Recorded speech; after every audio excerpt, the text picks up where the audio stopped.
Hi friends, అందరికీ నమస్కారం. నిన్న 'ఉస్తాద్ భగత్ సింగ్' ట్రైలర్ రిలీజ్ చేయడం జరిగింది. పవన్ కళ్యాణ్ గారు నటించిన, హరీష్ శంకర్ దర్శకత్వం వహించిన 'మైత్రి మూవీ మేకర్స్' సంస్థ నుంచి ఈ సినిమా నిర్మించబడింది. అయితే ట్రైలర్ ఆహ్, చూస్తుంటే మనకు చాలా మంచిగానే అనిపిస్తుంది. ఎందుకంటే ఇందులో పవన్ కళ్యాణ్ గారు పవర్‌ఫుల్ యాక్షన్ హ్మ్. అండ్ డైలాగ్స్ మీద బాగా కాన్సంట్రేట్ చేశారు. పవన్ కళ్యాణ్ గారు ఆల్రెడీ మనం 2 పాటలు చూసాము. డాన్సులు గూడా బానే చేశారు ఈ సినిమాలో. ఇంతకుముందు ఎప్పుడు చేయనంతగా ఈ సినిమాలో చేయడం జరిగింది. సో, సినిమా ట్రైలర్‌లో అయితే ఎక్కడ మనకి స్టోరీ గురించి ఏమి ఆహ్, అంతగా రివీల్ చేసినట్టు ఏం కనిపియట్లేదు గానీ, స్టోరీ ఏంటనేది పక్కాగా మనము ప్రెజెంట్ అయితే గెస్ చేయలేము ట్రైలర్ చూసిన తర్వాత. కానీ నాకైతే ఏం అర్థమవుతుందంటే ఇందులో ఆహ్, ఆహ్, 'రావు రమేష్' గారి క్యారెక్టర్ చూస్తే ఆయనేదో ఆహ్, కలప అక్రమంగా తరలించేటట్టు ఆ విధంగా కనిపిస్తుంది. అడవిలో ఉండి కలప బ్యాక్‌గ్రౌండ్‌లో చూపించడం జరుగుతుంది.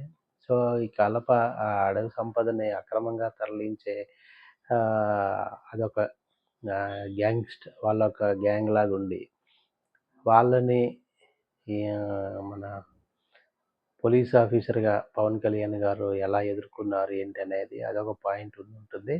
తర్వాత ఇక రెండోది ఈ ఇంకొక విలన్ గూడా ఉన్నాడు. ఆయన కొన్ని అసాంఘిక కార్యక్రమాలు గట్టా ఏమైనా చేస్తే వాళ్ళకి పోలీస్ ఆఫీసర్‌కి మధ్య సంఘర్షణ లాగానే సినిమా అనిపిస్తుంది. ఇది కొంచెం మనకి 'గబ్బర్ సింగ్‌కి' దగ్గరగానే ఉన్నట్టు అనిపిస్తుంది.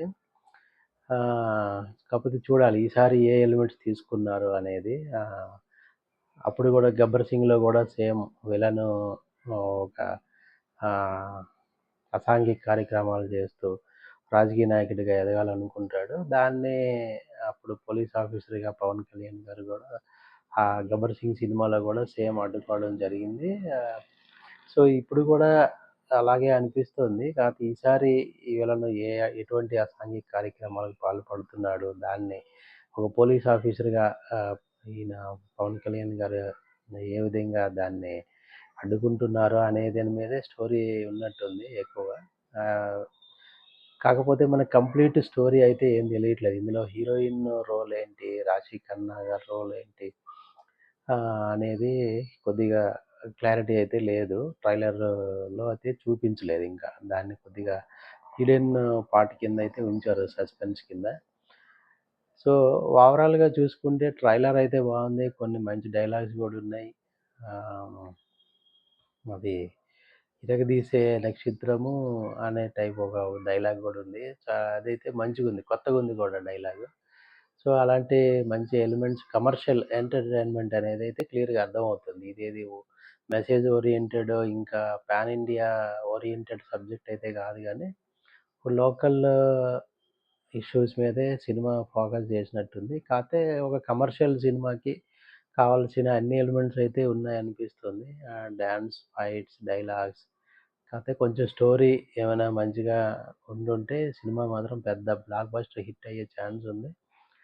సో, కాతే రిలీజ్ డేట్ గూడా ప్రీపోన్ చేయడం చాలా మంచి మంచి పని జేశారు. అది 28 కాకుండా ఆహ్, 19 తారీఖునే రిలీజ్ చేయడం అనేది ఇది చాలా మంచి నిర్ణయం. ఎందుకంటే ఇప్పుడు పెద్ద సినిమాలు తెలుగు సినిమాలు ఏమీ లేవు. ప్లస్ ఉగాది పండగ గురువారం, శుక్రవారం సో, ఎలాగో అభిమానులందరూ చూస్తారు. ఇక శని, ఆదివారం వీకెండ్ స్టార్ట్ అవుతుంది. సో, ఈ 4 రోజులు కలెక్షన్ గాని మంచిగా వచ్చుంటే సినిమా సేఫ్ జోన్‌లోకెళ్ళిపోతుంది డెఫినిట్‌గా.